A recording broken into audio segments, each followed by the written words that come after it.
రాష్ట్రంలో భానుడి ప్రచండం కొనసాగుతోంది. పశ్చిమ గోదావరి జిల్లా తణుకులో అత్యధికంగా 44.8 డిగ్రీలు, దేవరాపల్లిలో 44.7 డిగ్రీలు, పల్నాడు జిల్లా పిడుగురాలలో 43.8 డిగ్రీల ఉష్ణోగ్రతలు నమోదయ్యాయి. మొత్తంగా 15 జిల్లాల పరిధిలో 67 మండలాల్లో 42 డిగ్రీలకు పైగా ఉష్ణోగ్రతలు నమోదైనట్లు వాతావరణ శాఖ తెలిపింది. శని ఆదివారాల్లోనూ 13 మండలాల్లో తీవ్రమైన వడగాలులు వీచే అవకాశం ఉంది. వచ్చే 2 రోజుల్లో ఉమ్మడి ఉభయ గోదావరి, కృష్ణా, గుంటూరు, నెల్లూరు జిల్లాల్లో 46 నుంచి 48 డిగ్రీల ఉష్ణోగ్రతలు నమోదయ్యే అవకాశం ఉందని వాతావరణ శాఖ తెలిపింది. వడదెబ్బకు రాష్ట్రంలో మరో 2 ప్రాణాలు కోల్పోయారు.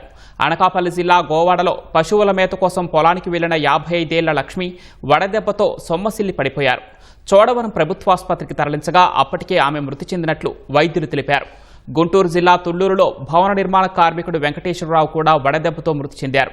కృష్ణా జిల్లా పెనమలూరుకు చెందిన వెంకటేశ్వరరావు అమరావతిలో బ్యాంకు నిర్మాణ పనులకు వచ్చారు.